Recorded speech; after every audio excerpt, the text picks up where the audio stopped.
tears in my eyes. The cream of the crop. Acknowledge me.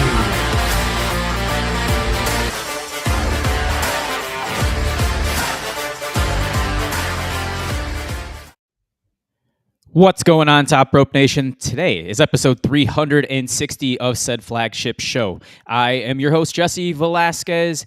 Ryan Drosty is on football duty. Justin Joint is on family duty. So I am not doing this show alone. I have a patron of said show, as well as a Facebook contributor and PW Torch contributor with me, who was fortunate enough to watch the show last night. Brian Zillum, good friend. How are we today? Doing well, Jesse. Should we do the normal Top Rope Nation check-in? What are we drinking this morning? I've got a Red Bull. It's probably a little bit too early to crack anything open. Now Ryan's watching football, so he might be drinking something, maybe, especially if the Bears are still winning. But just a regular Red Bull for me. Last I checked, or I just turned the TV off as we were getting started, the Jaguars had just scored their first touchdown. It's 21-10 Bears. They look like they're in control. Okay, so still plenty of time. Plenty. Yeah, I mean, but at the same time, Jacksonville's been inept all season long, and I believe Travis Etienne went down with a shoulder injury too. Oh, no. Okay, that's not good. No, it is not for somebody who has him on multiple fantasy teams. Yes. Oh, I'm sorry. It's okay. I have Tank Bixby too, who, like, I know a lot of people within the know think that he's better. Also, Tank as a name for running back just sounds badass. 100% true. You think of him as either a running back or a defensive lineman. Or even a linebacker. Tank. Yes, I mean, just a football name in general. So, Good name. Well, as we jump into today's show, I mean, we're going to get a pretty high UK contingency, I'm assuming, since it is that time of day. And I'm on brand with coffee via Top Rope Nation mug, of course, Top Rope Nation Unplugged, and my shirt as well, which I'm representing. It's very, very hard for people to see. So I'll tilt the camera just a touch. I got my Top Rope Nation blue shirt that Ryan usually wears at every show, so he can get on camera. Classy. My thoughts exactly. I'm going to get some housekeeping out of the way before we talk AEW WrestleDream, which was a very interesting show, to say the least. Indeed. Let's get this out of the way right now. Not with the designs, but said caption. So what we love to do here is thank our wonderful patrons, as you see the scroll and the ticker down below. Easy way to support us, just $5 a month. I put out Unplugged usually a couple times a month. Now it's going to probably be a weekly basis, since fall and winter is the time of year where things starting to lighten up more or less for me on the shoot job end. So you have that. We have TRN Classics, which I believe the vote has either just ended or is getting close to ending.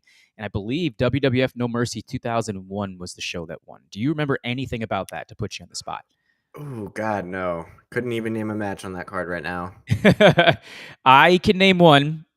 Main event, obviously, with Kurt Angle, Steve Austin, and Rob Van Dam for the WWF Championship. Oh, God, that feels like just a mind blur. Which I can't wait to do a lot of research for this show, because Rob Van Dam is probably, he's in my top 2 all-time favorites. So at this time, he was getting pushed like there was no tomorrow. Is that before he fell off the wagon? Yes. Okay, very good. Yep, he won the championship in 2006, I believe. 2005, 2006. 2005, that's right. And then he got pulled over. Yeah, you know the rest. Yeah. So, again, $5 a month for your support. You can go all the way up to the Hall of Fame tier, which is $20 a month, where Ryan will give you podcast training. You also get a free either free t-shirt or free merch as well on, I believe it's a couple times a year basis. So there are definite perks to becoming a Top Rope Nation patron. And again, worst comes to worst, if you don't have the money, there is no issues whatsoever. Subscribe to the YouTube channel. That is also a tremendous way to support us. We've seen some growth over the last 365 days since last All Out 2023. All right, Brian. let's get to said topic at hand, which is AEW WrestleDream from last night. As always, we like to grade the show A through F. So give us your grade. Man. Like, I feel like every AEW show is very hard to grade, and I'm trying to be a little bit more disciplined on giving like an A, because I feel like Justin, he's always really, really stingy on A's in general. And like for me, I'm like an A is a pretty damn near perfect show. And I think I'd go like a B plus, I think. Because I wanted to go a B, but then of course, my experience, I watched it at Dave and Buster's. Shout out to friend of the channel, Cameron Hawkins. He was hosting an event at Dave and Buster's, so I watched it there. And as a sicko and a true content creator, I watched the show again this morning. So I slept on a B, but then after watching like the show start to finish and the final angle, I finished on a B plus. Here we are in unison today. B plus is also going to be my score. Really? Okay. Did you sleep? Like, is that what you were leaning towards last night, or did you like change your mind this morning? I toggled with somewhere between A minus and a regular B.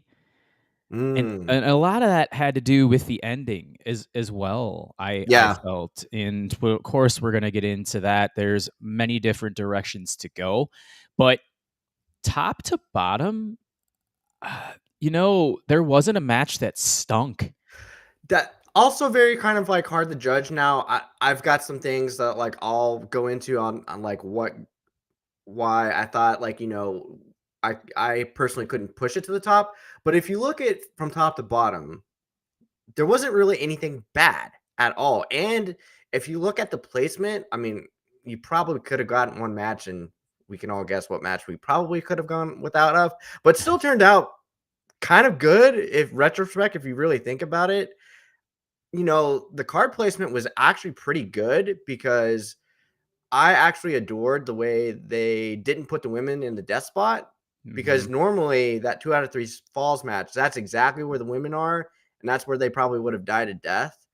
And I loved how they went right after Hangman and White, just because it's just like, again, AEW is the smorgasbord of wrestling, because I feel like you got a little bit of everything. You got your graps, you got your lucha, you got your good counter hardcore stuff. You got a little bit of everything, and you got your high flying tag stuff. So they continue to be the smorgasbord on these pay-per-views. So, but I really thought they did a really, really good job as far as the format and the pacing of the show. Now, again, old adage is the show is probably about 15 minutes too long. Probably could have gone out without the Jericho Briscoe match, although still ended up being surprisingly good somehow, because Briscoe's a genius and he's just the greatest babyface of all time. But I could have gone, if you cut that about 15 minutes, I could probably maybe convince myself maybe an A minus, but I'm trying to be a little bit more disciplined on my A's. But a very, very good, solid, like 88, like for sure on the nose, I think, for me. We had a giant concern going into the pay-per-view, and I'm going to touch into it right now with Carl Longhan's comment here in the YouTube channel. He said, C for him, which he said it may sound harsh, but the in-ring quality doesn't overcome the lack of build for the show. We talked about this, but the problem was there were 2 pay-per-views that haven't even been 2 months old yet, All In and All Out. You then roll up into AEW Grand Slam. Then you go into your 5-year anniversary show. So Tony Khan got lost in translation, and it bit him here, I felt. But in spite of the fact that it bit him, of course, this ended up being a solid show. And to finish Carl's sentence, it just says, just the lack of build for the show and how it fed into the matches, starting from behind heat-wise, and the card felt bloated. The card definitely felt bloated. We mentioned one match that we felt shouldn't have taken place on here. I could add another one in there, which I'll talk about later, but to not my surprise, it ended up being an excellent match. So can't complain there. Brian, you got something to follow up with that? Yeah, I mean, I think you're actually on the nose. Now, next year, we shouldn't have this problem with All In being in June next year. So stuff will be spread out, which is good. So we shouldn't have this thing. And I do want to add the caveat of there was a natural disaster going on and taking place in America, so that did kind of complicate things a little bit. Tony Khan did mention that on the media call this week on how he really did have to reshuffle a lot of like the booking and the plans initially. So I want to throw that into just consideration because I know a lot of us, in the kind of this space have been a little bit critical on a lot of more plot holes than we usually like to see in our AEW. But I would say that probably played not like the overall factor, but a small factor. And but like you said, though, I think a lot of this has just been too much. Like, and it's just like, oh wow, like more, sometimes less is more. And then when you had All In and All Out back to back, that I think that was like great because at least you had that kind of 2 week buffer. But then it's like you have Grand Slam and then you had the 5-year anniversary show. And then it's like nothing could really breathe. And really the only thing that was booked consistently, well, kind of, which still had its own kind of plot holes at the beginning, which was Moxley and Danielson. And in a weird way, this was almost like a WWE PLE to me. And here is a little bit controversial, but I'll give you the reason why. Is that a lot of these matches had more story to them, where some of the finishes were screwy, as opposed to us getting a clear, concise winner. Which again, I'll get to a couple of those here a little bit later on. So they followed that formula for this pay-per-view, maybe even calling it some sort of like a transitional show, more or less, to we're feeding into Full Gear here. That's a little over a month away, and that's one of their big four, which has Aisha in the last show always delivers. Yeah, and I like how you said refresh, Jesse, because obviously there was some news that broke over the weekend. Fightful Select first reported on it, followed by Wrestling Observer, that a strong influence in creative, Jimmy Jacobs, is now gone from creative. So those of us in the space that have had concerns on creative, from the reports that came out this weekend, AEW is trying to make a concerted effort of trying to refresh things, which is good. Oh, it absolutely is. And let's dive into, we'll start at the top. Top, I'm meaning main event, because there are a lot of questions I have to ask you and just your emotional ties and everything. So the one thing that we learned last night, just a bunch of things, Jon Moxley is our new AEW World Heavyweight Champion. Of course, that's not the large news here. Bryan Danielson is no longer a full-time wrestler. They didn't necessarily say that on commentary at all. They just said that Bryan Danielson's career is over, when he has been saying in the past that, especially with the scrums, that he's going to come into a reduced part-time schedule, which made the angle at the end of the show a little bit more tolerable for me as I went back and thought about it. That's where I was going to come in with the B, was because of just how I felt about the angle as a whole. Let's start here. Jon Moxley, is he the right guy to take the AEW World Championship? And then thoughts on the match as well. I've gone back and forth on this because I didn't like how they pivoted from Darby. I thought it should have been Darby from start to finish. But again, similar to Sting wanted the Young Bucks to be his last match. Maybe Tony had the idea of Darby, but then Bryan said, you know what? I love Jon Moxley. Jon Moxley is the best wrestler in the world.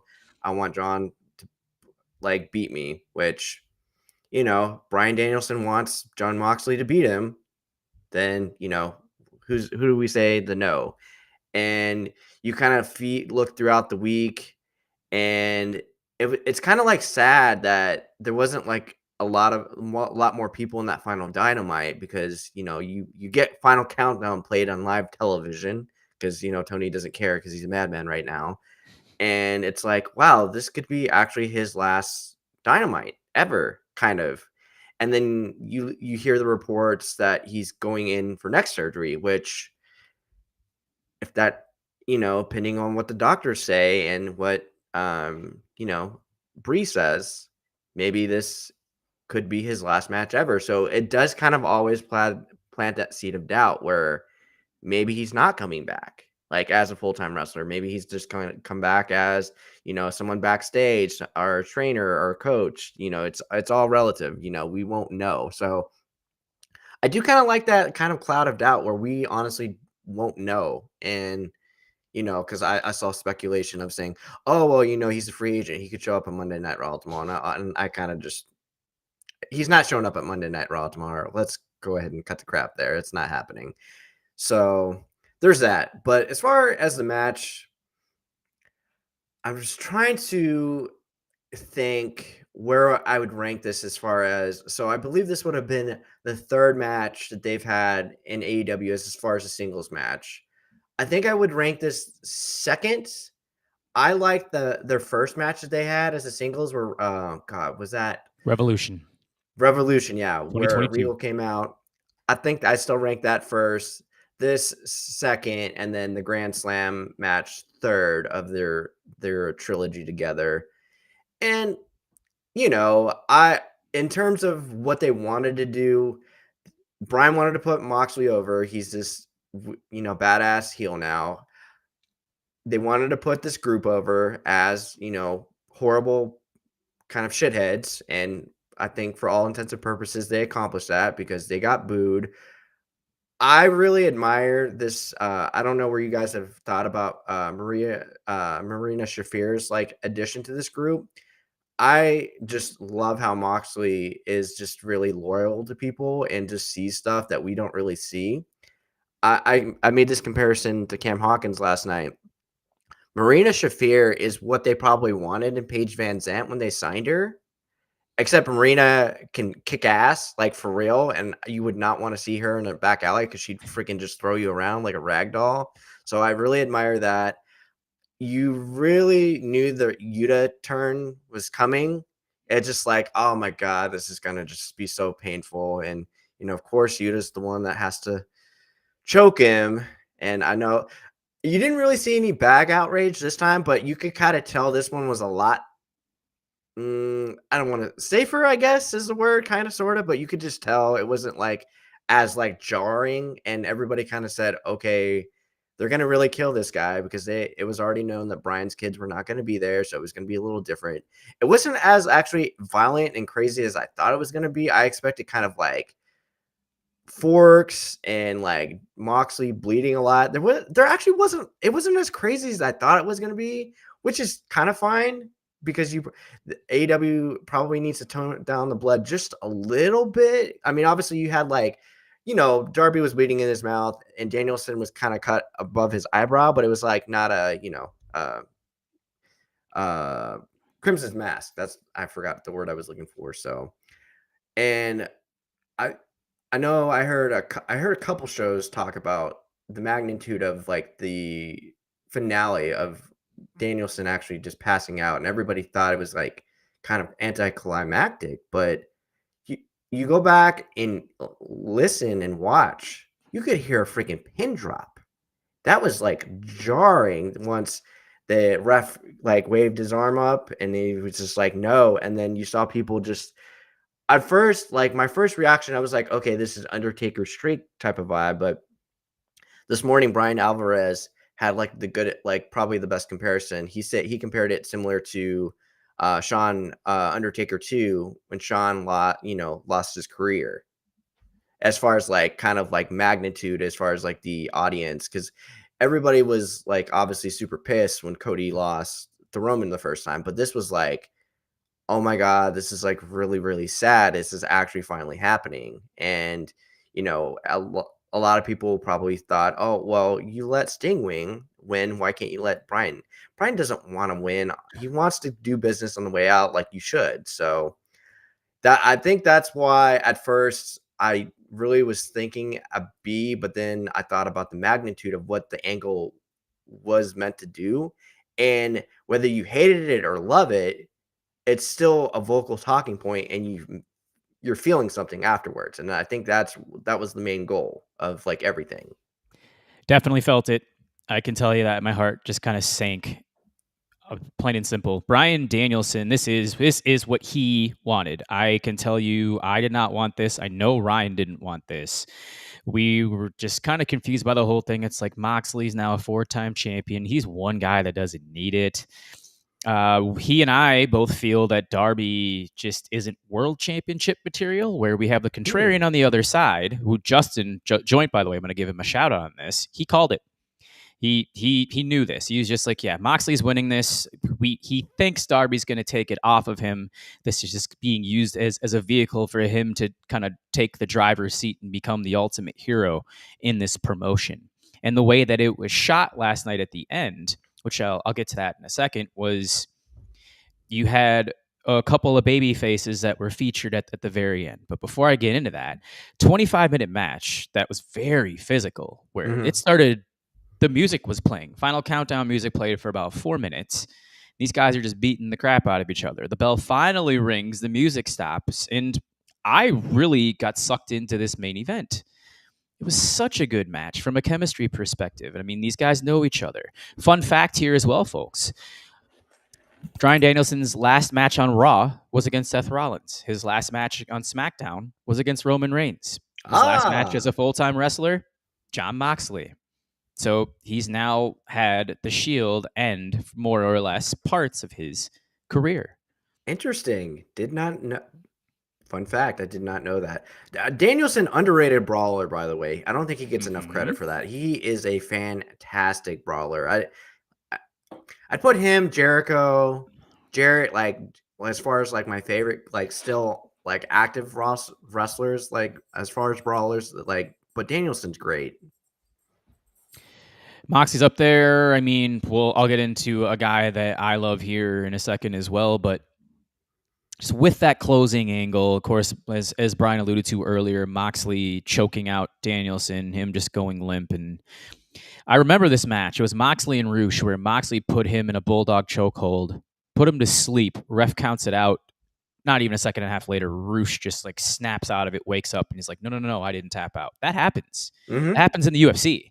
Yep, all the time. So, yeah, and I mean, with Moxley having that mixed martial arts background, I mean, that part makes sense as well. Your addition, you mentioned Marina Shafir. I have mentioned her as well. I think this is a great role for her. She doesn't have to speak. I mean, that's definitely her weak point. She can just be very similar to a Chyna, where she's the muscle, and just adds that little bit of element to this group. And the heel persona suits her. You got Claudio and Pac. I mean, love them both dearly. Wheeler Yuta, that part was interesting last night.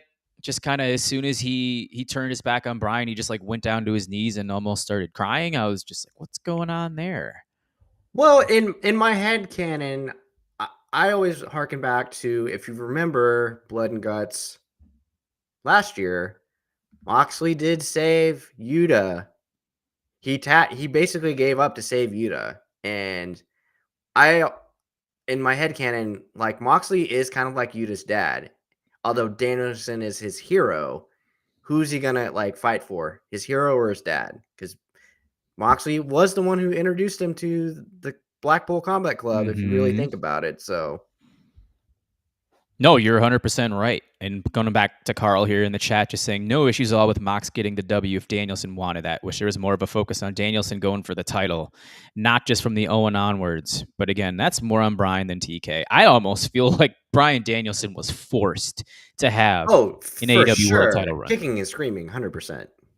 So, but that also throws a wrinkle in this too, because then you would have Swerve Strickland as your AEW World Champion going into this card, as opposed to a Bryan Danielson, or maybe Hangman takes it from him at one of these points in time. I'm definitely going to get to him a little bit later. So again, I mean, just kind of step by step, mark by mark. I mentioned Darby Allin, but also Orange Cassidy, who in a very brief promo backstage last night, Jerry Lynn just saying it's time for you to take this serious.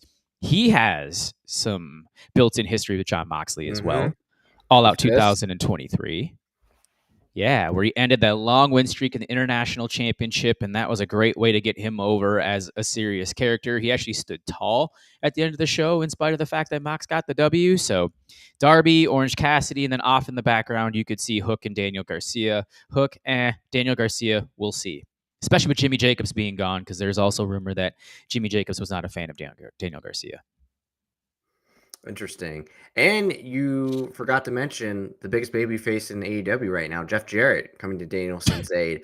I feel there's a Jarrett Moxley title match on Dynamite coming. It's gonna be great. It's gonna just be like a street fight. It is gonna be great. Like there'll be great heat, and because Jarrett, like I know Jarrett's a decisive subject on this platform, Jesse, but I just feel like as a babyface, he's been pretty freaking good. Oh, absolutely. No, you're not getting any arguments from me there.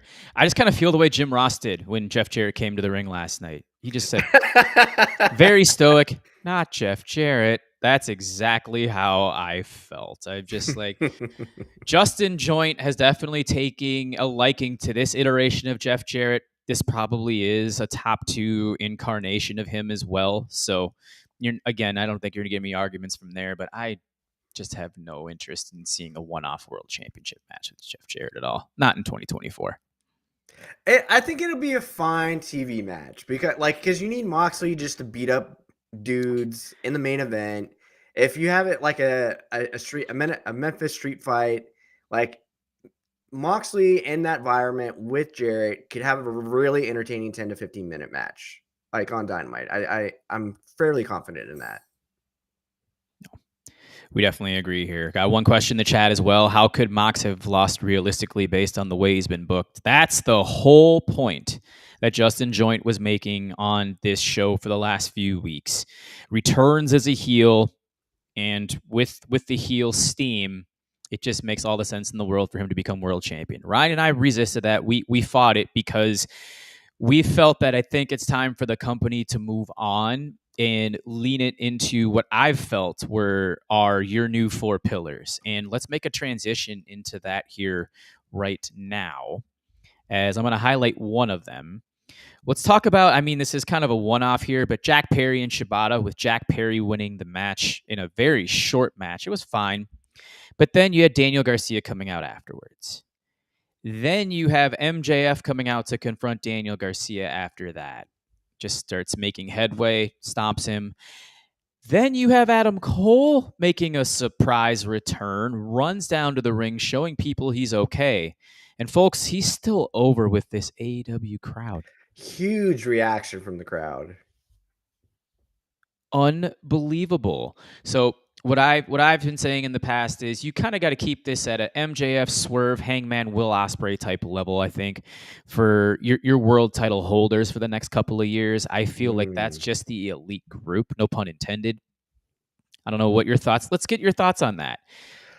Can I actually surprise you? I thought this was actually Shibata's best match in AEW by I don't know, man. I just got a lot from Shibata because he's the Jericho FTW title match was actually it over delivered as hell. That's because of the gimmicks, I think. But as a pure singles match, Shibata was actually kind of doing some more ooh, okay, are you kind of getting a little bit more comfortable in your condition now? Because I feel like he was doing a little bit more bumps than he was usually doing. Those DVDs looked like they had some oomph into it. He was kind of throwing Perry around like a rag doll.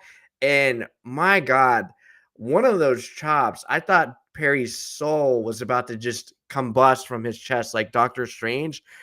I could hear that from Dave and Buster's, even with the loud football stuff going on. I was like, Jesus, Shibata. So good on Shibata. And I actually didn't mind the finish at all. Some people thought that was kind of dumb, but I was like, no, actually Perry's smart because he bridged up and he pinned Shibata. So that's from a heel perspective. I think it makes him look smart and it protects the babyface. So works either way.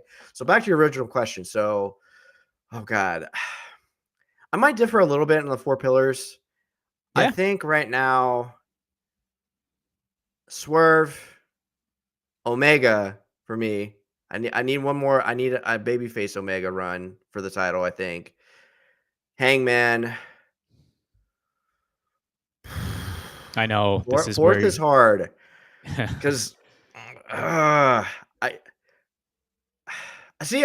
Fourth, I think it just depends. I'm open to rotation because like I want to see a Kingston run. I want to see a Briscoe run. I want to see Cole. I want to see Jay White. I just Garcia, MJF. I just feel like there's so many options. So for me, I have a top three, and I'm open to discussion for the four. So I don't have a strong four. I know that I can't decide because there are actually a lot of good options. So, but three for me would be Omega, Page, and Swerve. I mean, I don't even feel like I really need Ospreay in there right now either because I think Ospreay is still so young. Like Ospreay could be in that picture in 2 years from now and be fine. We're going to get into that here momentarily as well. And I mean, Andrew makes another great point in the chat. We'll go back to Jon Moxley just saying that you got to make him unconquerable and have your baby face finally overcome. Oh, absolutely. I mean, There's zero arguments there. I think that's the direction they're going to go. I don't necessarily think he's going to be a transitional champion. I think he's going to hold this for a while. As much as I don't want him to selfishly because he's had this for so long, but no one can deny that he is the ace in this promotion. One last thing here as well, Carl, we agree. I mean, Adam Cole does nothing for me either, but the reaction is just, it's unquestionable. I don't get it. And I mean, I can understand that he's been injured. I still would have liked him to hit the weight room a little bit during that time. He just came back looking the same to me. I get the Adam Cole kind of love, but it's just not for me.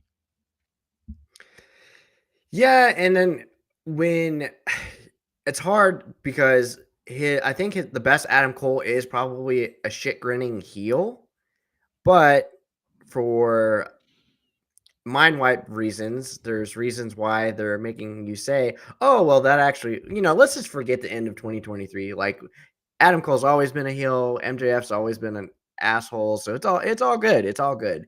The thing I actually liked most about the end of that angle, Jesse, it was like overlapping AEW thoughtful spiderweb stuff, which I'm just like, whoa, where has this been? Because we haven't seen that kind of like connectivity in like a show in a while where it's just like, wow, okay, I can really get it. Because you have to think, I was like, oh my God, this obviously is going to lead to a super tag at some point.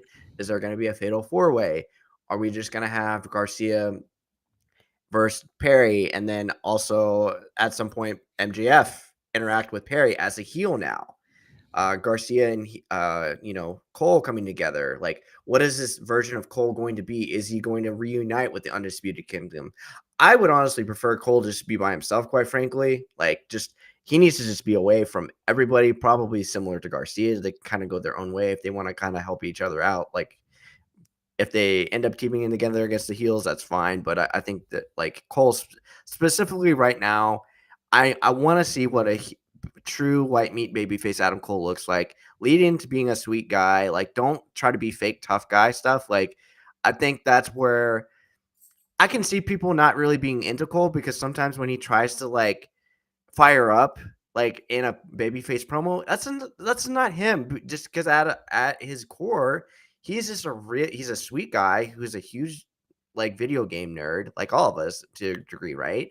He's just a really, really sweet guy, and I just think he needs to be like he just needs to lean into himself a little bit more. Like, just speak real. Don't try to be fake tough guy stuff. Like it, because if you look back to what went wrong with that Jericho feud, it just that I appreciate the thought that they were trying to go with Jericho and Britt, like kind of sort of, but it was weird. It was forced. Don't force it. Just be natural. Like, be like, I don't even think you have to cuss to cut like a fiery promo. Just be honest. And, I think if it works, it'll work. And then if you need to pivot on, just pivot. It makes sense in the story as well. Adam Cole just trying to get retribution for what MJF did to him, just humiliated him at Double or Nothing, put him on the shelf. And I thought that portion was great because I was like, yeah, I don't think we're going to be seeing Adam Cole for a while. I mean, Yeah. it's one of those things where it's very unfortunate that he suffered that injury last year at Grand Slam, but at the same time, I mean, there's just so much to build upon with all of these other performers that I didn't necessarily think he was needed. So we'll see. I mean, his talent has not been denied. There are still a lot of people that see so much for him. So yeah, that jury's definitely out when it comes to that. And I will agree with you on the Jack Perry Shibata just to close this up as well. Yeah, that it was a physical confrontation. I think the only match that went under 10 minutes. Yeah, it was like And 8 minutes, I think. I think it was 9, yeah, somewhere in the nines, but it was definitely stiff, which was something that we want to see out of Katsuyori Shibata. I just didn't like that it was just a one-off where he just kind of walks up to him with Google Translator and says, "I want that title." But that's the way you can say for a lot of this card too. Mm-hmm. So we'll move on to this is the one here. So there are a lot of heels we have just gone over here in AEW with the Blackpool Combat Club. I think we have Hangman Page as well. That's kind of on that side. The heel side is stacked. And then on the babyface side, you have Swerve, you have Ospreay, and apparently now we have Jay White, who returned last night, defeating Hangman Page in a very solid opener. These two have had unquestioned chemistry. I think they've wrestled. It's their 5th time now. Jay White's won 4 out of the 5. He's just returning much like Moxley, so he gets the win here, much to my chagrin, just because selfishly, I would have loved to have seen Hangman Page in the world title picture after him defeating Swerve in an unsanctioned match. He becomes that ultimate heel to take it away from Danielson, but they're going to go into a different direction with that. Give me your thoughts on pretty much everything I said, starting just with Jay White. I was actually pleasantly surprised they gave Jay White the clean win. Clean as a whistle. I love that. And I know Jay White is not for everybody. I understand that. I did not really understand Jay White at first either. I understand that, but guys, walk with me in the Switchblade here. Like you got to give him some time. He grows on you because I think once I started watching him when he was in New Japan, once he kind of turned on Kenny, I watched it and I didn't really get it. But then a year later, when he was facing Okada, I was like, okay, I get this guy now. He looks like $1 million. He can talk. His movements are just like so crisp in the ring. I adore how, to me, the Blade Runner is getting to that point where it's almost like the Diamond Cutter. He can hit it out of anywhere, and he's like one of the best counter wrestlers like in the game right now. So I love that. And, they were trying to pseudo make the Bang Bang Gang baby faces for a bit when they were kind of farting around with the Acclaimed, and they were getting some reactions. And, I think it's just one of those things where Jay White's trying to kind of find his, I don't want to say voice, but kind of like his character direction, kind of like in mainstream television. Like, what do I have to do to get like behind for people to get behind me? And obviously, his first kind of program versus Hangman was obviously like a good choice. And, I think they should probably take a look at Jay White as, do you want to push him against like Moxley to lose right now? No, not necessarily, but like, down the road, I mean, there's Okada, there's Takeshita. I mean, there is Perry if you wanted to go that direction. So there's a multitude of angles you can go with Jay White. I know his promos. I've actually enjoyed his social media promos a lot more. He needs to channel that live on television, and I think that's like a weird AEW thing. People can cut like these great promos on socials, but it's like, no. I need that on television so you can get a reaction and people can kind of go, ooh, because, only we will see those reactions. We need the fans in the arena to see your great promo because we know you can do it. Like, so just do it live. And I think if White can kind of crack that code on where he wants to kind of like approach how he's going to just, do his promos and kind of connect with the audience, then he's off to the races. I did like his post, like kind of in his post-match promo, like it's time to go after his second bit of business. I don't really know who or what that is per se, because I was trying to think of, when he was in the Owen Hart, was there anything that like got in his way? And I was like, okay, could this be like recourse to MJF maybe, or That's could we be one. going? So I mean, I'm all for Jay White. It's just like where exactly like do you want to push him, and where would be a next good jumping pad point would be for him next. I'm the highest on Jay White out of the three of us here on Top Rope Nation. I feel like I have been because of a lot of the points that you made. I did not get Jay White whatsoever until I would say he defeated Okada when he was became the leader of the Bullet Club, and all of a sudden you just started to see the charisma just come out of him, and his promos are incredible. I mean, especially from a heel perspective. So I think for now, because we've been talking a lot about baby faces and heels and blurring the line in AEW, how it can blow with the wind. You don't necessarily. There's only a couple of true heels and a couple of true baby faces in the promotion, but everything else is just kind of blurred. So I think with last night's match, and I'm actually gonna scroll up here to it. Yeah, just with Andrew here just saying it was such an awesome finish with the buckshot into the Blade Runner shows that AEW Great can put finish. on. Yeah, it absolutely was. And the story being told here was Justin's old take a hold, tell a story was Hangman's knee, where Jay White worked on it pretty surgically. He even dropped his knee on the side of the ramp at one point in time in the outside. So Hangman did a great job of selling that. And then with the finish, of course, with Hangman not being able to execute the buckshot like he should, and that Jay White was able to capitalize on it, get the W, and squirrel out of there was damn good. No, you're getting zero arguments from me there. I think a lot of people just forget that because this roster is so loaded, Jay White's going to be forgotten. He can be a top 6 to 8 guy, but at the same time, they've done some things where you mentioned with him being involved with the Bang Bang Gang being the leader and getting thrown into the trios, but he had to be because Juice was injured. And then I think the other thing we're talking about with that bit of business was Christian Cage and the patriarchy. Because they had a feud going on where, again, Bullet Club Gold / Bang Bang Gang, there's kind of a reason that they have become kind of de facto baby faces. It's because the patriarchy are the heel group. But at the same time, now you have no Luchasaurus. You have Nick Wayne, Christian Cage. That's all we're rolling with. But at the same time, we haven't talked about this. Christian Cage still has that contract. He does. He still has that contract. So maybe we could tie in, I don't know, like a Jay White Christian Cage deal where Jay White maybe I don't know where they can go with this, but Mox and Jay White have had one match in AEW Continental Classic. Jay White got the win. So Mox can go back maybe and get his win if there is a title match here in the next few months. Who knows? Interesting. Yeah, I like Cage and Jay White actually sounds pretty tasty to me because Christian Cage is just a pro's pro, and he's gonna like the fact that two great counter people are gonna have to like outthink and some maybe out heal each other. Sounds pretty tasty to me. That sounds like actually like a great pay-per-view match to me. Yeah. I mean, it could be a World's End type, but again, I mean, like I said, it's like, holy, you really have to follow along. And I think I was going to use a comic book correlation to last night's ending, which I didn't do. He was talking about how the heels got their just desserts, and some people are mad at the booking as opposed to being truly mad at the heels. This is almost like Avengers Infinity Wars, where Thanos gets the upper hand, but there's still another chapter to be told. Agreed.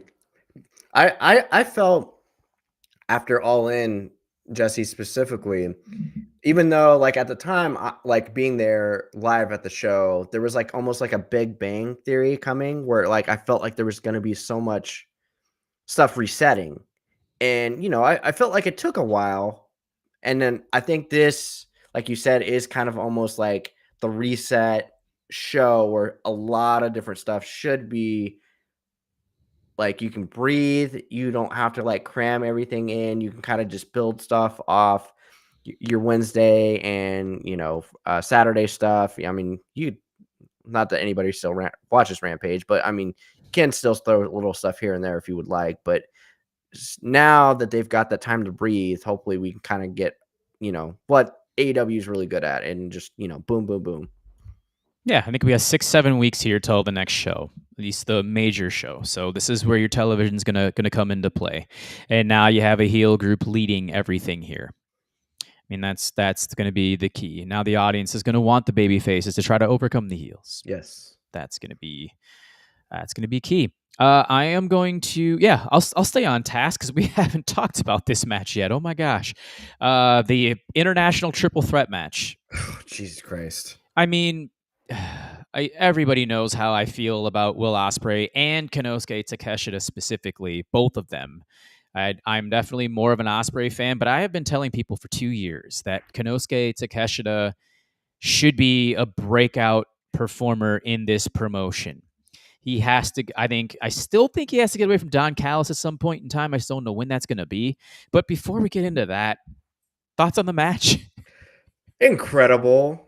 Also, I'm glad Ricochet went away from the Long Boys. He needs to be in trunks. Like, Ricochet, just like, if he could just tweak, like, get away from the gloves. Like, the gloves is like a weird look for him. I don't know if that's kind of like an homage to AJ Styles, which is fine. But I just, he kind of like he was looking like Christopher Daniels coming out for a long time, and it just was weird. And then especially when he's doing kind of like the Vertigo DDT, I was like, ugh, that's not what I want to see in my Ricochet in AEW. Like, I want to see the 630s. I want to see like you showing off your friggin' like your bod, man. You got a freaking 10-pack. Like, don't like hide that with your long boys going on. So incredible. I mean, obviously kind of sort of very convoluted, which I believe someone in the it was Carl in the chat earlier that kind of said that's why he wasn't as high in the show. Fair criticism. Absolutely. Now, it's weird how they decided to go with Takeshita now when they've been kind of teasing Okada and him. Maybe they could still do that down the road. Honestly, if they want to merge some titles together, completely fine with that too. Less titles is fine with me if they want to go that route. Jesse, I think we knew this was going to be a good year for Takeshita. I think it was like that. I don't know if it was like January 1st or 2nd this year. Once we saw freaking Darby Allin to Takeshita, I think like in the Facebook group specifically, we were going. I was like, how do they already have match of the year? The year just started because that match was like great. But similar to you, I knew Takeshita was a dude. I don't know if you remember this match. I don't think I've talked about this match on the flagship at all. But do you remember the Rampage match where it was Jon Moxley and Takeshita? Sure do. Oh, brother, I was there live for that show. That was capital G, capital great because everybody wanted Takeshita to win. And especially, it only went 14 minutes, but of course, that was a day that ended in Y. So, of course, Moxley was bleeding like a stuffed pig. But everybody was behind Takeshita and wanted to win so bad because the crowd went ballistic once they flashed that graphic in Dynamite for Rampage. So we're like watching it, having fun. Takeshita's looking great. But once Takeshita kicked out of the Death Rider at 1, that building just went like they panned to the crowd. It was so crazy because like you've got Santa in the front row, you've got Jesus in the front row. Everybody's going bananas. And I was like, how is this guy like? And I was telling people, I was like, you guys, this is like, it's probably one of the greatest matches I've ever seen live. This is like great. And Takeshita's a guy because, and of course, I was telling people, and because I don't know if you remember, I had about 5 or 6 people say, "Oh, Brian, you weren't over exaggerating. This match was like great." I was like, I was there live. I was spoiled a little bit, but I was just waiting for this moment where this guy's a dude, and I do agree with you. But I kind of feel like Takeshi's so over right now. Don Callis isn't like he's there, but he's not like in the way now because I think his like star level is above his nonsense where he's just like, he's there. You don't need him, but it's just like, out of the way you. It's just, Takeshi's just a guy now. And it was interesting that the Fightful report a couple of weeks ago that they were so adamant. They were just like, okay, they're just strapping the rocket to him. And I was like, oh, okay. And in terms of like the Don Callis family, at least there's like interesting, like the group is kind of interesting now. It is because you've got Fletcher who turned on Ospreay, who is obviously someone they value a lot. because they're pushing him. They'll probably push him for this Australia show that they have in February. I don't know if that's when we get him and Ospreay. Maybe, probably. You've got the trade, the rare manager trade with Archer on there, which I've always kind of been a Lance Archer guy. I like him. And then you've got the impending return of Will Hobbs potentially, or maybe there's another manager trade down the road. Maybe I would keep Will Hobbs. I don't know about Don Callis, but we'll see. So I don't actually mind the Callis part. And just like the match, everything, it flew by. It was like 20 minutes. Mm-hmm. That table spot was probably the best table spot in AEW history. Like that thing exploded and it was great just because you see so many spots where you hear you hit the edge and you don't get that full break and it's like, but that thing exploded. Takeshita was like, "Oh no, buddy, you're going right dab in the middle and this thing's going to explode and you're going to just die a horrible death." And it was great. I think it just obviously the best Ricochet match since he's been in AEW. Mm-hmm. Their chemistry was off the chain. I liked how they tried to double team Takeshita early, and I don't understand how Takeshita as like a linebacker is able to do what he does. It absolutely makes zero sense. He's just a mythical beast. Like he's not from this earth at all. Like it does not make any sense. He's a unit, and I'm glad they finally realized it's time to strap this guy up because I hope he'll start doing more promos in English because he did speak a little bit in the press scrum last night, Mm-hmm. and I was very impressed. I was like, okay, let's go. Yeah, his English has definitely improved quite a bit. Wow, where do I go? Because I had about 4 or 5 thoughts in my head. Let's start with Konosuke Takeshita and kind of his build from the very beginning, because he was in there with the best of the best in AEW ever since he's walked in. Mm-hmm. And he's losing these matches. You mentioned Jon Moxley. That might have been where it started, but you had that. You had Claudio. You had Bryan Danielson. He wrestled MJF. He's so that's what I'm saying. I mean, they threw him in there right away with the best of the best. Very similar to what they're doing right now with Kyle Fletcher, who's already been in there with Will Ospreay, Swerve Strickland, Danielson. Danielson. The list goes on and on. So they're going to start, I think, doing for Fletcher what they did for Takeshita last year. Good. I can see it. And I mean, just kind of seeing him come out the end. And there's a couple of comments I wanted to highlight here. But yes, he did look jacked and tan. He was definitely in the tanning booth. It's looked like he's been there for a couple of weeks, I think, getting not necessarily orange, but just kind of highlighting that the guy's pretty big. So, but again, and then Ospreay Takeshita from March at Revolution, which is some people's match of the year. And I remember coming away from that, I'm like, yeah, I already know what Will Ospreay can do, but I mean, Konosuke Takeshita's in a different way, just almost as special. Yeah.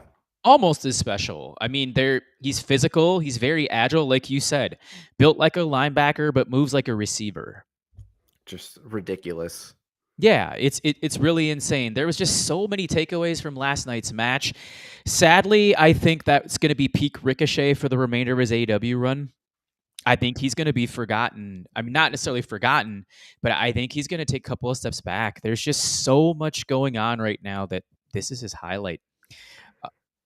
Do you think there's a future in the tag team division with him and somebody? There has to be, right? That's possible. I mean, we're going to get into that here momentarily. Okay. I am going to go to, let's see. There is one. Yeah, let's go here. Kind of thinking that Callis and Takeshita are a bad pairing, gets the need for someone to talk, but the pairing doesn't make a lot of sense. It made sense last year, especially, when he really needed to get it over. But I think now it's time for... I think it's not necessarily time for Don. Yeah, it might be time for Don Callis to step aside. I was disappointed that he got involved in this match last night, but I understand.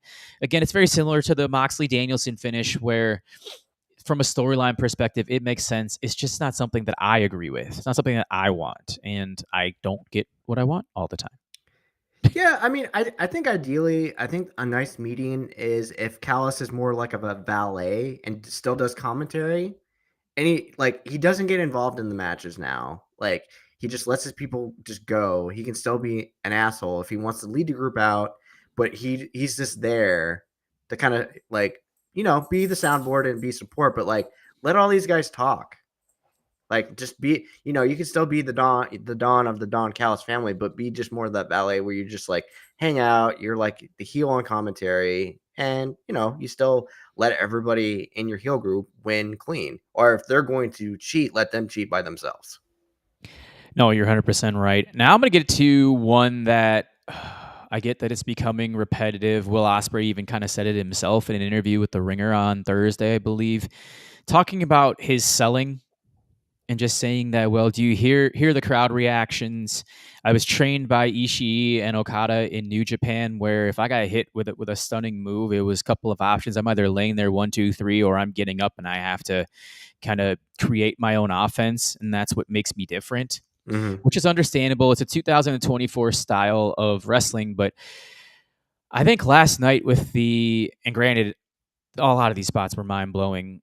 A lot of the reversals that were happening last night, it's almost becoming a little bit too much for me. Where we're seeing, although this one was sweet with the Takeshita clothesline on Ospreay running off the ropes. Oh, Ospreay does a 360 onto his feet. Yep. Bounces up Cutter while he's lying down, Ricochet 450. Impressive stuff that I love. So I'm kind of being a little bit hypocritical here, but I think with the no selling of the Poison Ranas, you mentioned the 1 count from the Moxley Takeshita match. There were multiple 1 counts last night. Danielson had a 1 count.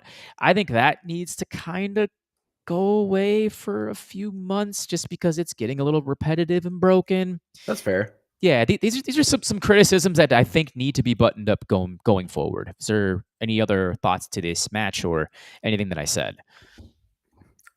No, like I can actually see where you're coming from as far as like the reversals, because I think when it's like 100% crisp, it doesn't matter, because I saw kind of like in the Young Bucks match with Private Party, like the moves, they did it, but it's like, that wasn't as crisp as it should be. So it's like you kind of see like the strings and in the costume a little bit. So I was like, I mean, it was fine. I mean, not that I could do it, but it was just like you want it to be you want to see that like good snap.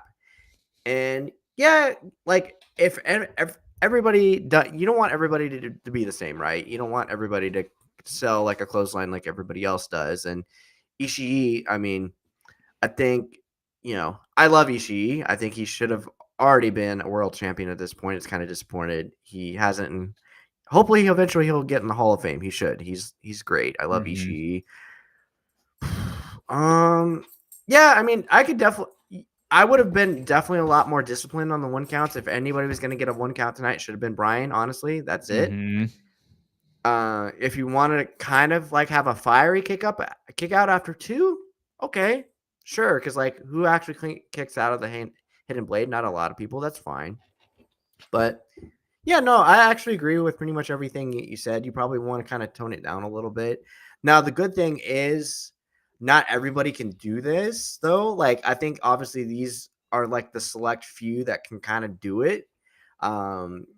You don't really see anybody else on the roster going like super, super crazy. I mean, obviously you've got, your lucha guys that'll kind of do some crazy stuff and kick out. So there is kind of like that tier that's like, okay, you can kind of get away with it. Or, you've got your swerves, like no selling, the psycho knee. So like you got to be on that level if you're going to no sell something. So, but yeah, if they wanted to kind of like tweak it a little bit, sure. Yeah, they just have to be careful with it. I think Yeah. it's becoming a little bit too much. That's just for me.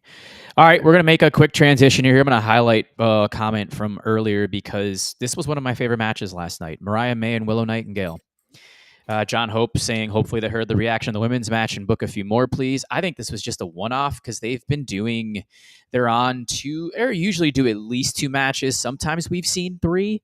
So, but at the same time, I think Willow had an incredible 2024.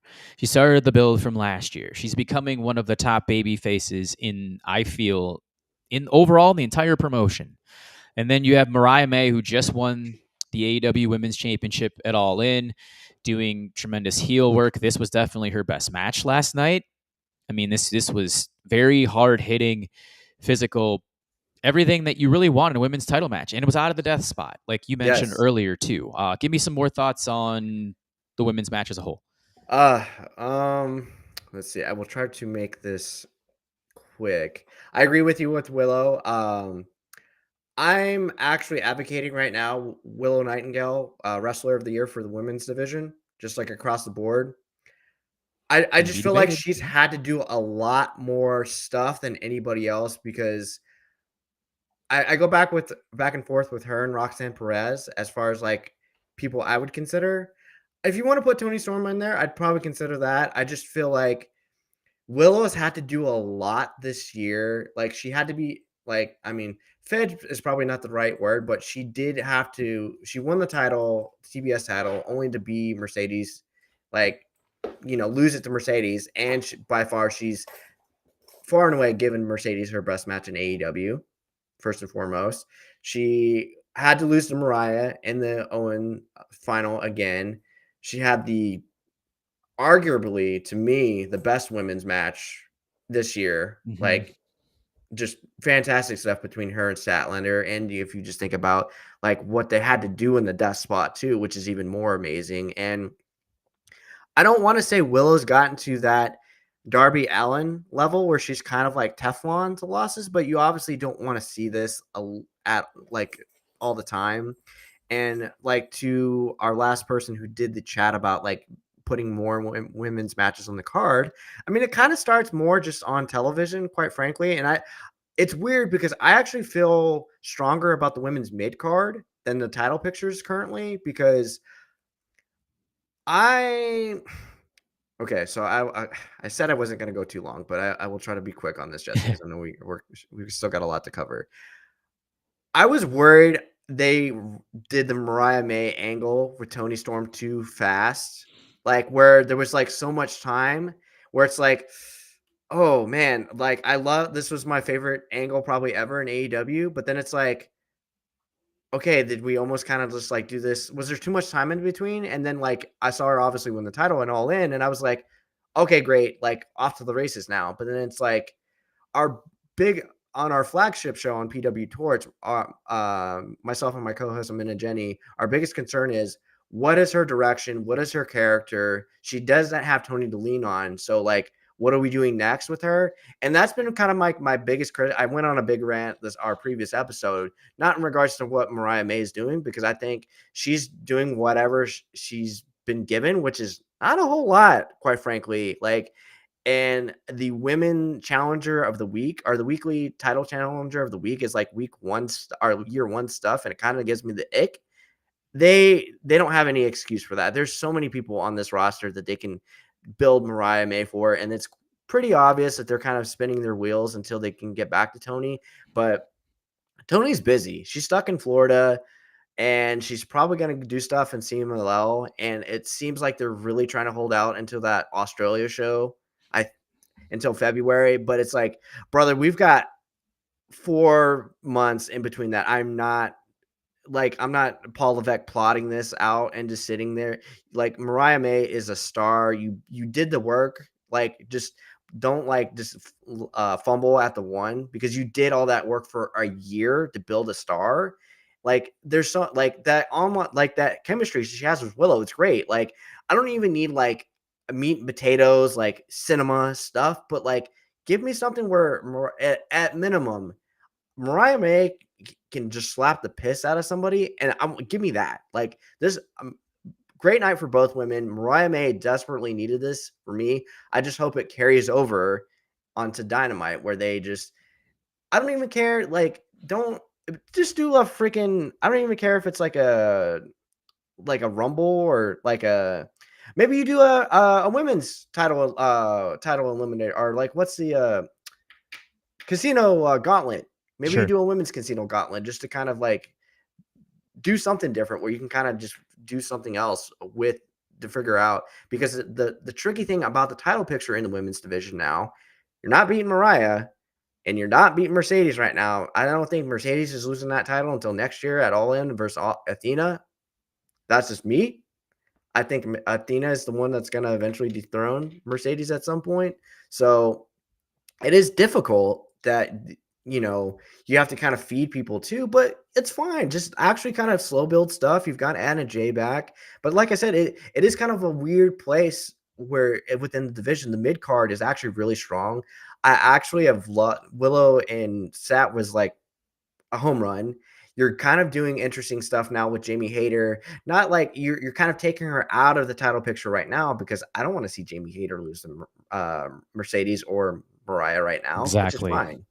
So sorry, I went a little longer with that, but great match for both women. And I love Willow, and Mariah May's a star, and they just need to actually just don't need, like, I need more, like, it's year 5, no more bare bone stuff. We need to start like holding them really accountable for stuff.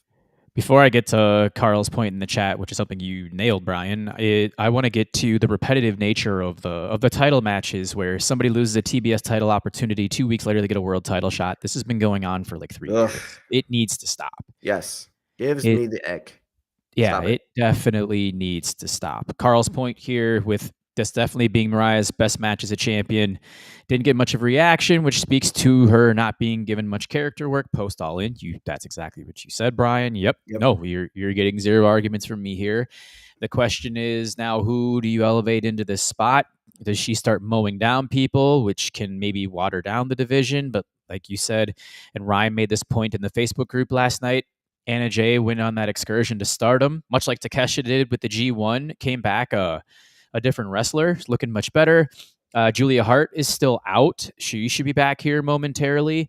I get that she's a heel, but I don't know. You might have to turn her. I don't know what you're going to have to do with that. Chris Statlander, who's now going to be challenging Mercedes, and the way that they break up Stokely and Chris Statlander was really odd, because I would have loved to have seen Statlander as a heel. Yeah, get into that, and then we'll close this portion. Yeah, I mean, I wish we had more understanding of why that took place. Sometimes things happen, and there's loopholes, and we kind of have to not speculate, but we have to kind of just, present our own possibilities, I guess, and whatever happened with that. I don't mind they in a very convoluted way. Did you see the kind of video package they did on Rampage to kind of like try to justify the stuff, which, okay, I kind of appreciate that, but don't do it on a freaking Friday night show that's like about to not be in existence anymore. Just it would have been nice for them to just even show a segment on them, Stokely and Statlander, just saying, "Hey, I appreciate you, but it's time." Just that's all you got to do. Like, if you do that, even if like there could be other reasons that we may not be privy to, which is fine. Yeah, make a little bit more sense of that. I mean, at least they're not. I was so afraid, Jesse, that they were going to try to throw Statlander and Mercedes on this card. I was like, Me too. Please, God, no. So at least Stat versus Mercedes should be full gear, which and having Stat go through Camille should be fun. I think they should be able to hit the crap out of each other. So, it's always good to go through the heavy. And, I hopefully, to kind of go through Mercedes, they'll add more people to this, CEO group. I know they've been friendly with the Renegade Twins. I've kind of pitched them as like additions to kind of like, they're perfect stooges in like a group to kind of just take pins, because you need people to kind of take the pins before you beat like the mini boss to get to the main boss, So I'm glad they at least did that. And it's getting to that point. I definitely want to see more consistency from the Mercedes matches for sure. Like, and it's like, because my thing was like, okay, if she had a match with Jamie like off the top and that match wasn't great, I'd be like, ooh, like what's going on here, kind of thing. But I have faith in the big little dynamic between Stat and Mercedes. When it happens, I think it should be good on the night. Yeah, you're getting zero arguments from me there. I guess we'll transition from Stokely Hathaway, or kind of just make this seamless bridge over to Private Party and the Young Bucks last night, with Stokely being in attendance watching at ringside along with Top Flight. There was a mini outrage about Private Party not winning this match last night. I'm gonna slam that here after I ask you the question. Did you feel that the Young Bucks or Private Party should win over last night? Because the Young Bucks retained, and obviously I felt they should have. I appreciate them trying to make sense out of a bad booking plot hole with trying to hype up Private Party. I appreciate that. And who did they have in the video package? The X Division champion? Amazing Red. Yeah, Amazing Red. I appreciate that because obviously he's big in New York on and a lot of wrestlers look up to him. So very, very good hype video package. I appreciate that. I have not been a Private Party guy. I'm just not. I don't know.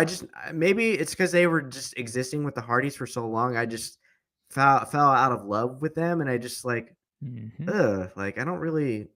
I thought there was like so much there for you guys, and it just had like the Young Bucks said, like you've been doing, and Moxley have said it's you're still in the same place you were 5 years ago, which is like, should we really be out loud saying that? Because isn't that kind of almost like that's bad booking a little bit? But you know, I saw some people kind of mad, and I know Fightful Select, I think, had something saying like in their scoops thread that maybe some people in AEW thought that should have happened. Okay, let me just stop you right there.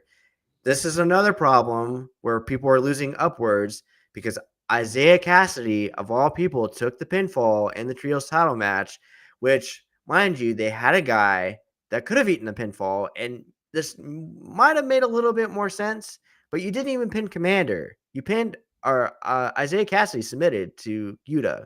So it's like, wait, you just lost the trio title match. Now you're getting a tag team title match because you won a match on Rampage? Or no, I'm sorry. They won the match on Collision.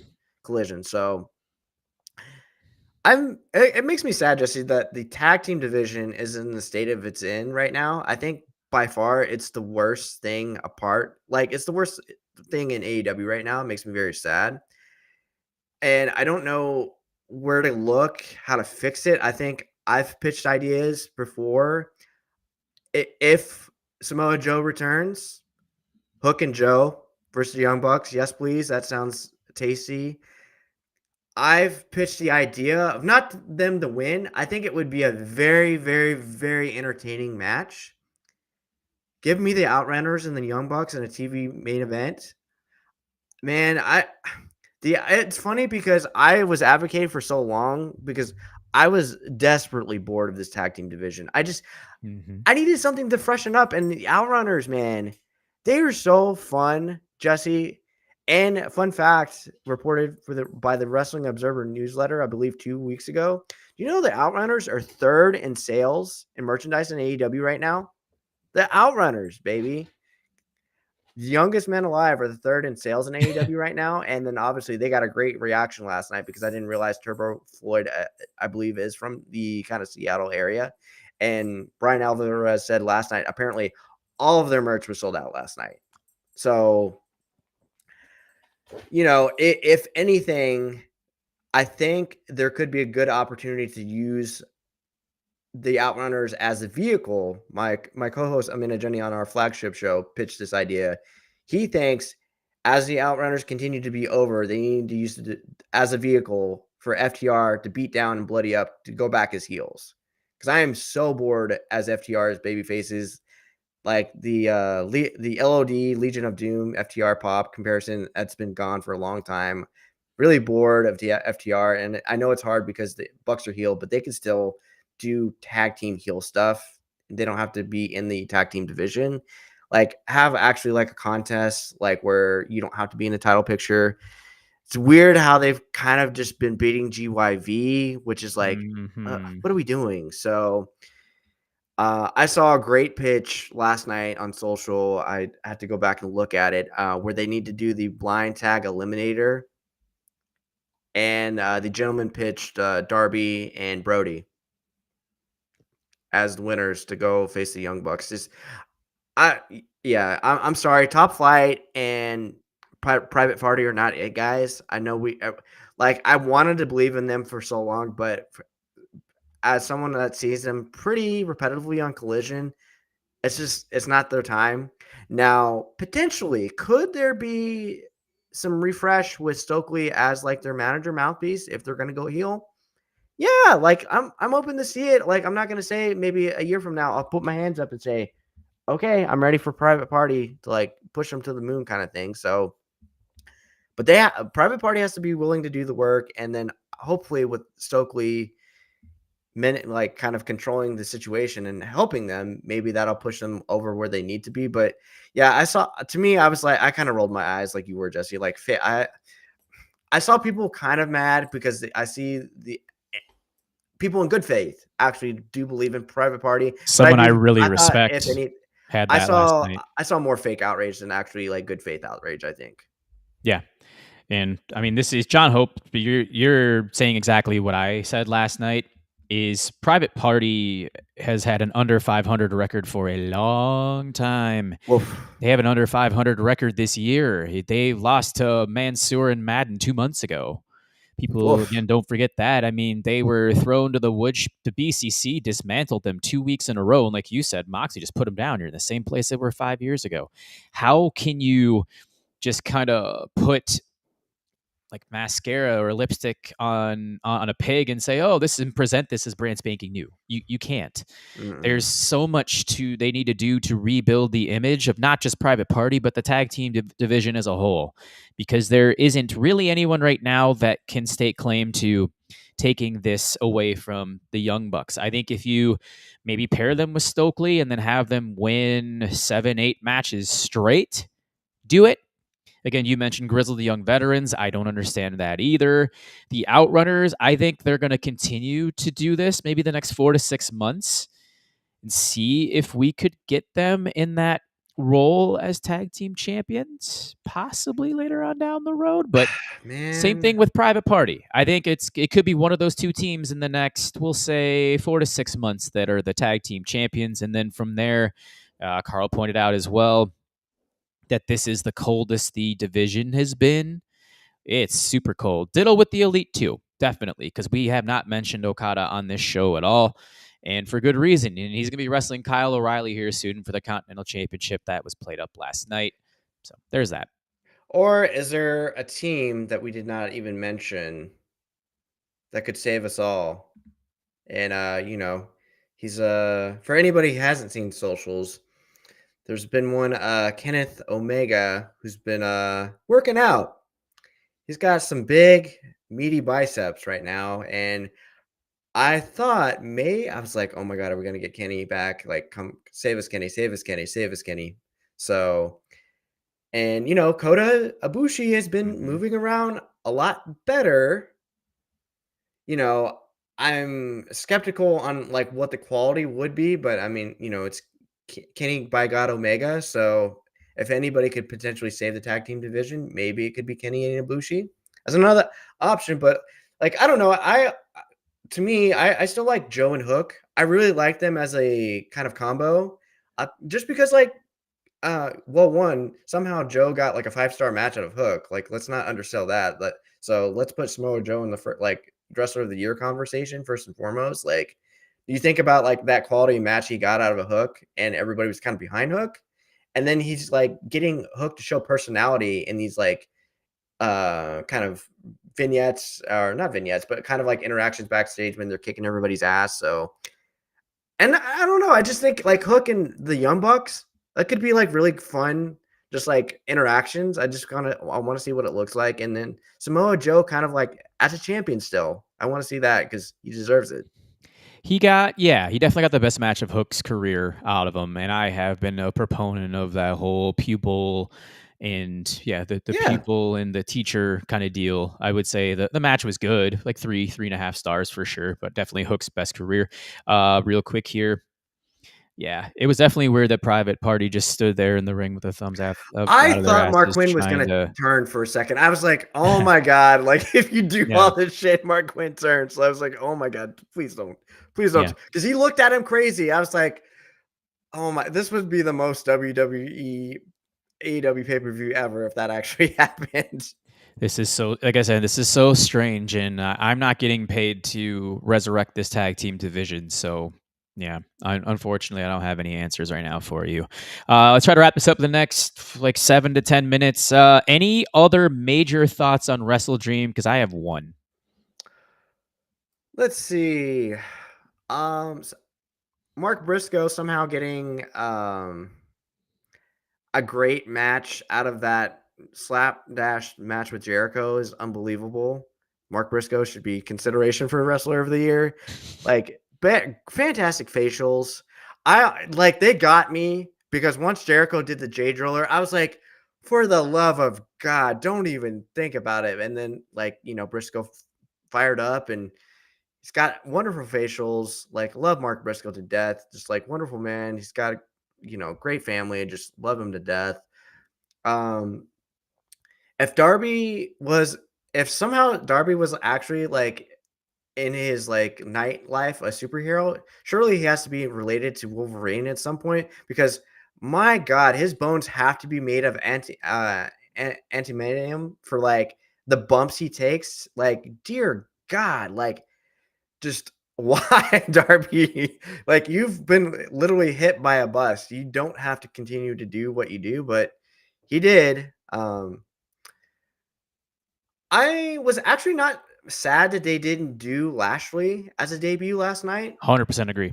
I just you probably would have gotten lost in the sauce with like Garcia, uh, MJF, and Cole. It just probably wasn't the right time. And you kind of want to have a big moment on television.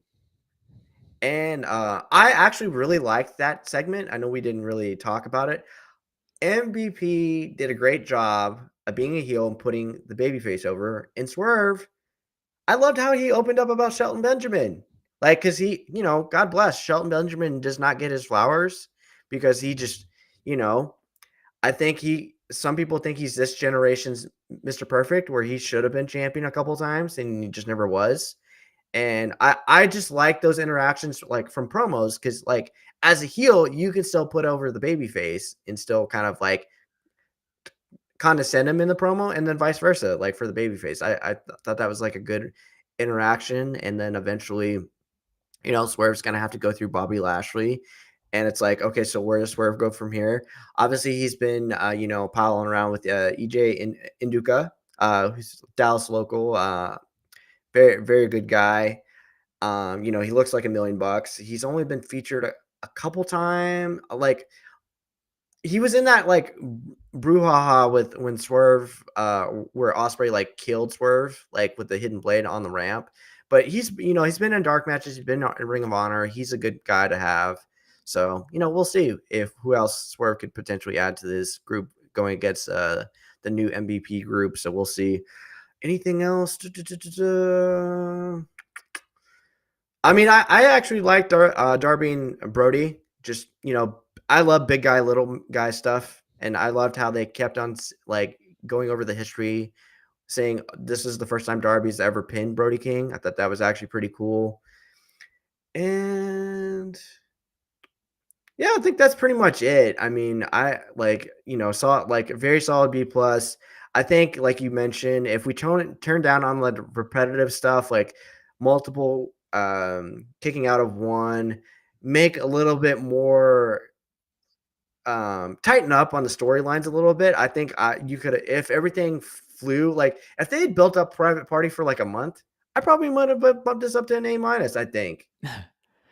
I would say 2 to 3 months. But yes, I get where you're going there. Let's get into where do I want to go? Yeah, let's go Lashley Swerve here, or Swerve MVP, that segment. I mean, it was a cool down for the International Championship match, as well as the 2 out of 3 hologram Beast Mortos match, which you mentioned, which very controversial that it was thrown on here last minute. I mean, this is something you maybe could have done at Full Gear. Well, I do you know why felt though? You know why fantastic match, of course, but it was very similar to like Ospreay Ricochet. It was a very fluid lucha libre style match. Kind of reminded me a lot of like Rey Mysterio Jr. Psychosis from back in the mid '90s, but not with that type of hype. Well, you know why they added it though, because you saw the report late. It was Wednesday. The news that broke that AEW is signed a deal with Fox Sports Mexico. Okay. So good synergy there. So just because, do you remember the gimmick where Roosh took a picture like in the background where it's Fox Sports, full circle. Okay. So they're really leaning into that. So I think that was probably, could you have gone without that? I think so. I'm a Hollow fan. Hmm. I love Hologram. So I saw him in Collision in Dallas. I think the match that him and Mortos had, their first match, was like better than this. But I appreciate, again, they were put in this spot because eventually the crowd got on their feet because they had to really, really work for it to get the crowd up, but they did. And, Hologram's still undefeated. And I really appreciate the way Tony's actually kind of handled Hologram, just because, if the rankings were still a thing, makes it more complicated, but he's kind of just, he's potentially feuding with LFI right now. He's not contending for a title. I think this is a guy, once he gets an opportunity next year and All In, he's going to get a great, great, great reaction, I think. That's possible. No, Yeah. I definitely agree. Like I said, I enjoyed the match. It's just kind of hard when there's so much going on, I think, on this evening. And back to the Swerve segment with Shelton Benjamin getting his flowers, absolutely. I do see that Andrew in the chat saying Shelton versus Swerve could be the money match. He's not interested in seeing Lashley and Swerve. That remains to be seen. We'll see.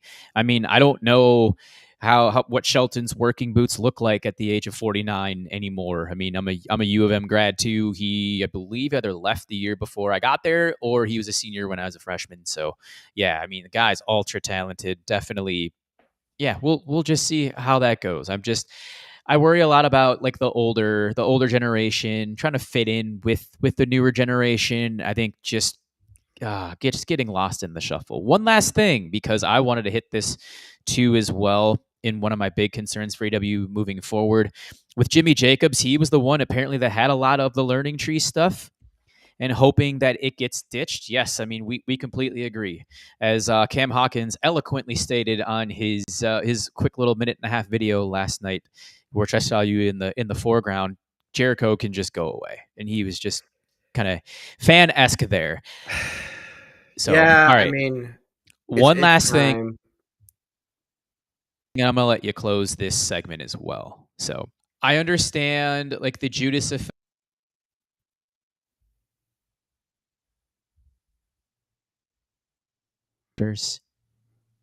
which I understood in that moment for Mark Briscoe, but there's just been too much of that as a whole in AEW. Like that has to stop.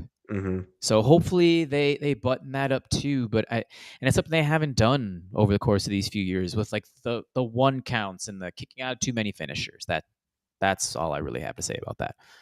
Yeah, and most importantly, free Big Bill, because he's a guy. He's entertaining as hell. Mm-hmm. And Brian Keith. Brian Keith's really, really good too. Underrated.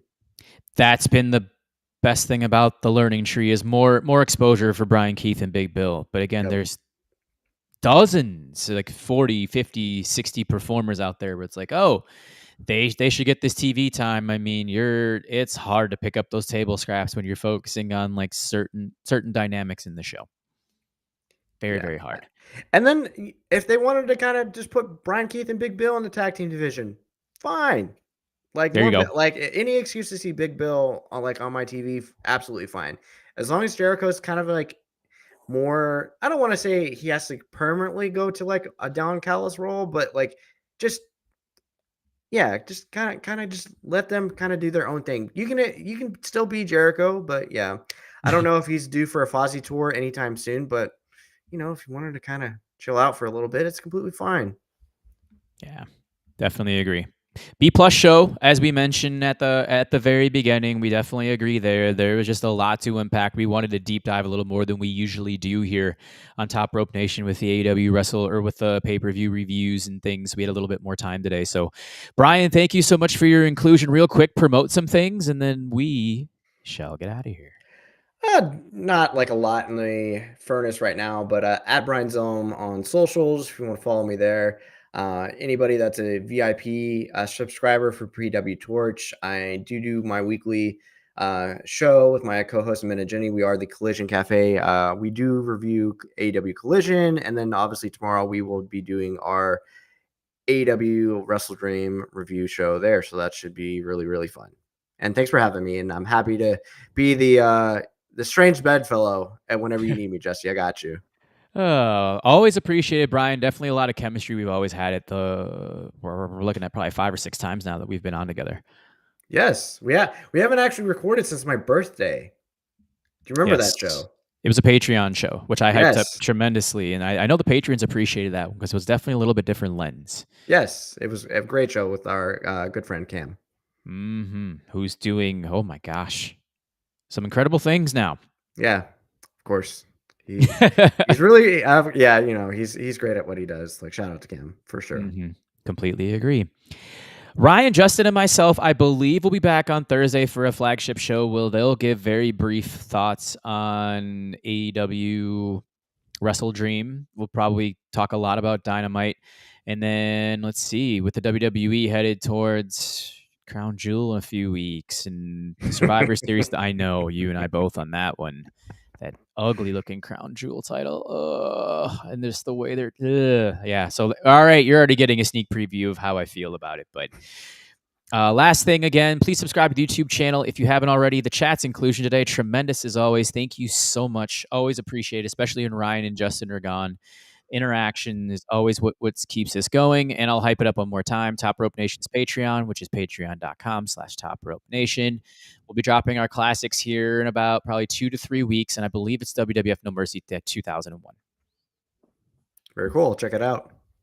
Yes, you shall. You are a patron. Thank you. So with all that being said, episode 360 of Top Rope Nation is in the books for Brian Zilla. My name is Jesse Velasquez, and we will see you on the flip side.